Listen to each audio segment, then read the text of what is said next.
اچھا جی، لڑکیوں سے مخاطب ہوں کہ صرف اچھے شوہر کی دعا نہ کیا کرو، اچھے سسرال کی بھی دعا کیا کرو۔ اس میں ساس سب سے پہلے اچھی ساس کی دعا کیا کرو۔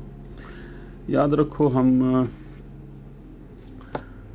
ہمارا جو معاشرہ یہ ساس کے بغیر نہیں چل سکتا، جس طرح ہمارا گھر ماں کے بغیر نہیں چل سکتا۔ ہم دنیا میں آتے ہیں اپنی ماں کی بدولت، باپ کی بدولت۔ یہ بھی رشتے ہوتے ہیں جن کو ہم چھوڑ نہیں سکتے، اور ہمارا کلچر ایسا ہے کہ میں اگر دلہن لے کے آتا ہوں تو میرے ماں باپ نے میرے ساتھ ہی رہنا ہے۔ ہمارے پاس اتنے وسائل نہیں ہوتے کہ ماں باپ کو الگ گھر لے کے دے دیں، وہاں پر ایک خدامہ رکھتے ہیں جس طرح یہاں پر مڈل ایسٹ میں ہوتا ہے، اور پھر ماں باپ کے پاس جائیں، ملنے کے لیے جائیں، یعنی بہو کا کوئی رول نہ ہو۔ یہ ہو نہیں سکتا۔ جو آج کی ظالم مظلوم بہویں ہیں، جو ساس کے ساتھ جن کا اٹھ کھڑکا چل رہا ہے، وہ پریشان ہے کہ ساس ہمارے ساتھ بڑے ظلم کرتی ہے، رو رو دکھان دیاں ہنجو سڑدیاں پھر دیں، انہوں نے گندی ساسیں بننا ہے۔ تو اس لیے نا ساس کو زوال نہیں ہے، ساس ہمیشہ رہے گی۔ تو اچھی ساس کی دعا کیا کرو۔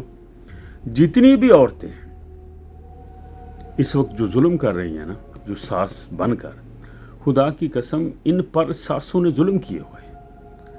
اور یہ کیوں ہم اس حصار سے نہیں نکل پاتے؟ اس کی وجہ یہ ہوتی ہے کہ ہر ماں اپنے بچے کو پروٹیکٹ کرتی ہے کہ میرا بچہ میرے بچوں کو اچھی تعلیم بھی دلوا کر جائے، شادیاں بھی کروا کر جائے، اور گھر بھی بنا کر دے کر جائے۔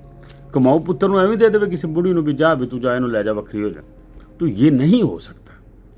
ہاں، تو اسی لیے اسی طرح آپ کو گزارا کرنا ہے جس طرح آپ کر رہی ہیں۔ آہستہ آہستہ آہستہ انسان پانی سے باہر نکلتا ہے، اس کو سکون آتا ہے۔ ٹھیک ہے جی، ہاں، یہ تو کچھ سچائیاں ہیں جی ہمارے معاشرے کی۔ کبھی نہ کہا کرو، مجھے بڑا دکھ ہوتا ہے کہ جب رشتے والے، ہم نے بھی رشتے کیے ہیں، تو جو رشتے والا بندہ ہوتا تھا نا، وہ آ کر کہا کرتا تھا کہ منڈے دی ماں نہیں ہے گی، منڈے دی ماں نہیں ہے گی۔ مطلب یہ تھا کہ ساس نہیں ہے، یعنی کہ ہم نے ساس کو اتنا برا بنا دیا ہے کہ ہم وہاں پر شادی زیادہ خوشی سے کرتے ہیں جہاں پر منڈے دی ماں مری ہو۔ ٹھیک ہے نا؟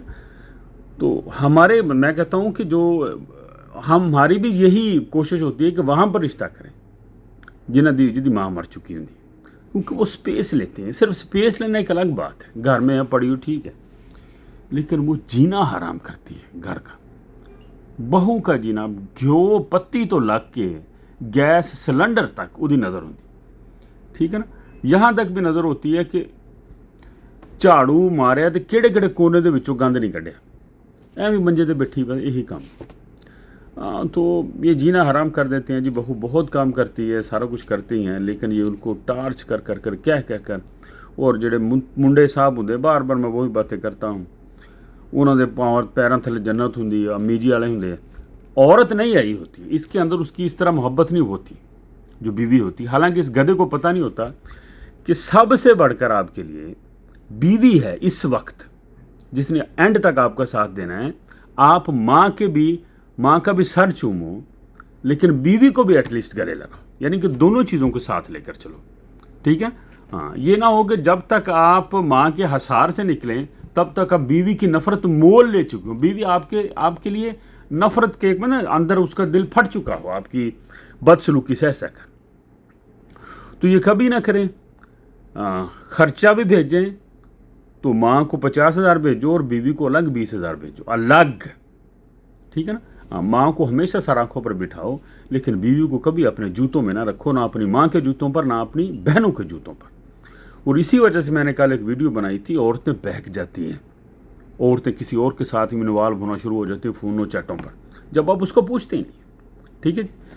تو ساس کے بغیر چارہ نہیں ہے جی، یہ ہماری مائیں ہوتی ہیں، ٹھیک ہے نا؟ فرض کرو میری ماں ہے تو میں گھر اگر میری شادی ہوگی تو میں اپنی ماں کو گھر سے نہیں نکال سکتا، لیکن ایسا کر سکتا ہوں کہ میں انصاف کروں، اپنی ماں سے بھی باس پرس رکھوں، اپنی بیوی سے بھی پوچھوں، جس کا قصور ہے اس کے پلے ڈالوں، اور دونوں کو گلے لگا کر زندگی گزاروں، ٹھیک ہے جی؟ یہ نہیں بھی ایک واسطے تسی ڈنڈا چک لے ایک نو تسی بالکل سر تے ہی بہا لے۔ تو نا انصافی نہ کریں جی، نا انصافی اللہ کو قطعاً پسند نہیں ہے۔